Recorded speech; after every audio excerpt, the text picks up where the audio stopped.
తెలంగాణలోని పలు నగరాలు పట్టణాల్లో శంకర్ దాదా ఎంబీబీఎస్ తరహా వైద్యులు పుట్టుకొస్తున్నారు. అర్హత లేకున్నా నకిలీ ధృవపత్రాలతో వైద్యులుగా చెల్లామణి అవుతూ ఆసుపత్రులు నిర్వహిస్తూ ప్రజల ప్రాణాలతో చెలగాటమాడుతున్నారని, కొందరు ఆసుపత్రిలో కొంతకాలం సహాయకులుగా పనిచేసి ఆ తర్వాత వైద్యులుగా అవతారమెత్తుతున్నారు. ఎలాంటి అర్హత లేకుండానే రోగులకు యాంటీబయాటిక్స్, స్టిరాయిడ్స్ వంటి మందులు ఇస్తున్నారు.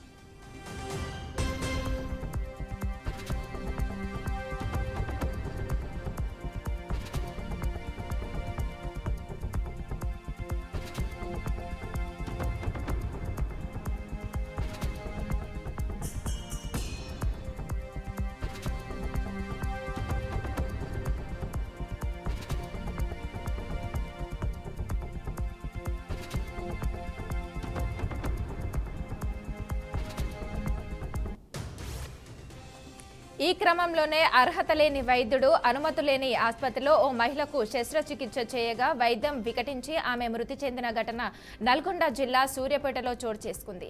ఈ విషయం వెలుగులోకి వస్తే రాష్ట్ర వ్యాప్తంగా దుమారం రేగుతుందని భావించిన ఆసుపత్రి యాజమాన్యం బాధిత కుటుంబ సభ్యులకు నచ్చజెప్పి మృతురాలి పిల్లల పేరున కొంత డబ్బు ఫిక్స్డ్ డిపాజిట్ చేసే విధంగా ఒప్పందం కుదుర్చుకున్నట్లు సమాచారం.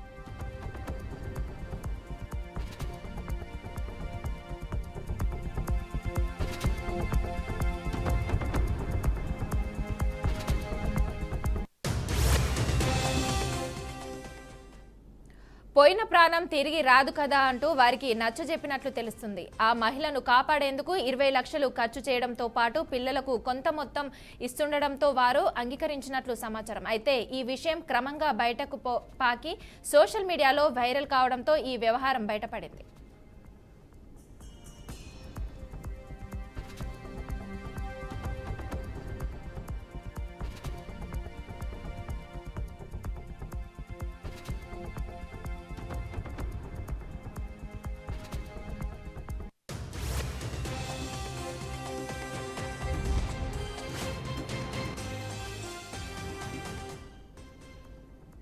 దీంతో తెలంగాణ మెడికల్ కౌన్సిల్ నకిలీ వైద్యులపై కొరడా జులిపించింది. నల్గొండ జిల్లా వ్యాప్తంగా 14 ఆరోగ్య కేంద్రాలపై అధికారులు తనిఖీలు నిర్వహించి కేసులు నమోదు చేశారు.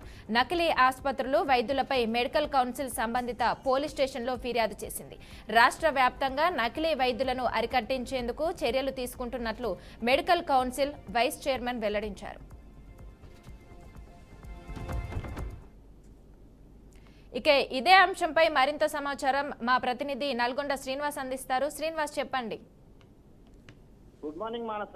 తెలంగాణ వ్యాప్తంగా చూసుకున్నట్లయితే ఇప్పటికే నకిలీ డాక్టర్ల పెద్ద ఎత్తున రంగంలో దిగినట్టు తెలుస్తుంది. దీనికి సంబంధించి ఉమ్మడి నల్గొండ జిల్లా సూర్యాపేట ప్రాంతాన్ని చూసినట్లయితే ఒక మహిళకు వైద్యం చేసి వికటించిన క్రమంలో కూడా వీరు పూర్తి స్థాయిలోని ఆ కుటుంబానికి 20 లక్షలు కూడా అంతర్గతంగా మాట్లాడుకొని ఒక ఒప్పందం కూడా కూర్చుకున్నటువంటి పరిస్థితి.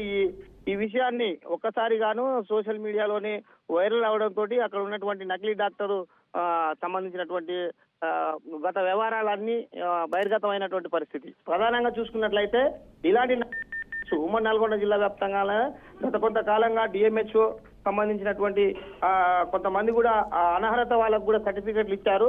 ఆ డిఎంహెచ్ఓ సంబంధించిన సర్టిఫికెట్ కూడా ఫోర్జరీ చేసి అసలైన డాక్టర్ల మేమేనంటూ కూడా సర్టిఫికెట్ పెట్టుకున్నటువంటి పరిస్థితి. ఇలాంటి విషయాన్ని ఉమ్మడి నల్గొండ జిల్లా చూసినట్లయితే ఇప్పటికే ఉమ్మడి నల్గొండ జిల్లాలో 15 మంది మీద కేసు నమోదైనటువంటి పరిస్థితి.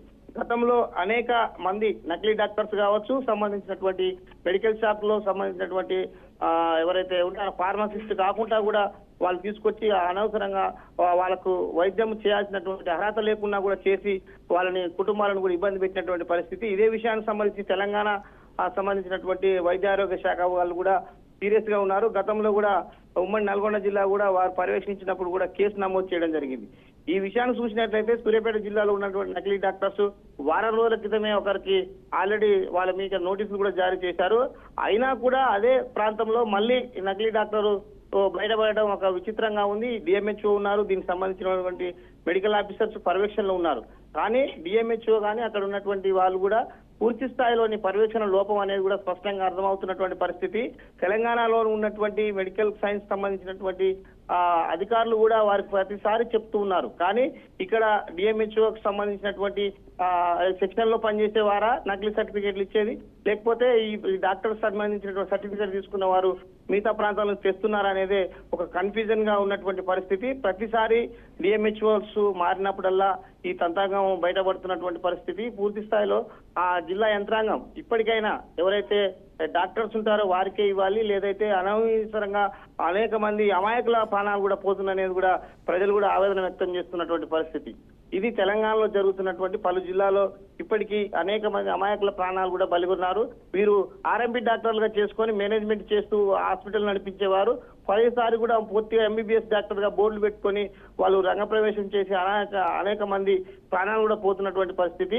ఇది ఎప్పుడైతే ప్రాణాలకు ఇబ్బందిగా ఉన్నదో అప్పుడే మాత్రం వీళ్ళకు వాళ్ళ పేర్లు కానీ బయటకు వస్తున్నాయి. అప్పటి వరకు వీళ్ళు రోజులు మెడికల్ అంతా సైన్స్ సంబంధించినటువంటి పర్మిషన్స్ లేకుండానే చేసుకొని అనవసరంగా అనేక మంది ఇబ్బందులు పెడుతున్నటువంటి పరిస్థితి. ఇది తెలంగాణ ప్రభుత్వం నూతనంగా ఏర్పడ్డ తర్వాత కూడా రైట్ చేస్తున్నారు, కానీ తాత్కాలికంగా రైట్ చేసి మాత్రమే ఊరుకుంటున్నారు. ఎవరైతే వారిని శిక్షించకపోవడమే ఇలాంటి వారికి అవకాశాలు ఉన్నట్టు కూడా ప్రజలు పెద్ద ఎత్తున ఆవేదన వ్యక్తం చేస్తున్నటువంటి పరిస్థితి. Okay, thank you Srinivas.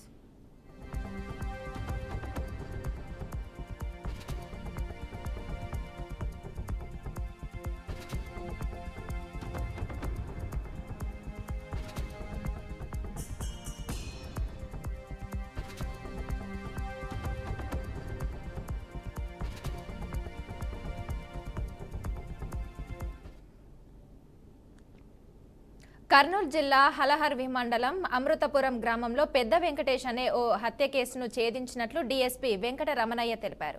భూమి వివాదం, వడ్డీ డబ్బుల కోసం నిందితులు హత్య చేశారని డీఎస్పీ చెప్పారు. ఈ కేసులో ఒకరు అరెస్ట్ చేయగా మిగిలిన వారిని త్వరలో పట్టుకొని కోర్టుకు హాజరుపరుస్తామని వెల్లడించారు. ఎటువంటి ఆధారాలు లేకపోయినా సాంకేతిక నైపుణ్యంతో సిఐ రవిశంకర్ రెడ్డి, హలహర్వి ఎస్ఐ చంద్ర, అలూర్ ఎస్ఐ మహబూబ్ బాషా ఛేదించారని ఆయన పేర్కొన్నారు. అనంతరం డీఎస్పీ వెంకటరామయ్య వారిని అభినందించారు. గ్రామానికి సంబంధించిన వ్యక్తి ఇతను తన పొలం వద్ద రోజువారీ వ్యవహారాల్లో భాగంగా పశువులు మేపుకోవడము, పొలం చూసుకొని రావడం, అందులో భాగంగా అక్కడికి వెళ్ళినప్పుడు తన సొంత దాయాది అయిన కంటినేని సోమన్న, చాకల నాగరాజు మరియు భోగప్పల సహాయంతో అతన్ని నరికి చంపడం జరిగింది. ఇతని యొక్క మూమెంట్స్ అంటే పెద్ద వెంకటేష్ యొక్క మూమెంట్స్ అన్నీ కూడా ఈ నటరాజ గౌడ, తర్వాత హరిజన ఈరన్న అని చెప్పేసి నటరాజ గౌడ వచ్చేసి అమృతాపురం గ్రామానికి సంబంధించిన వ్యక్తి, హరిజన ఈరన్న కూడా అమృతాపురం గ్రామానికి సంబంధించిన వ్యక్తి.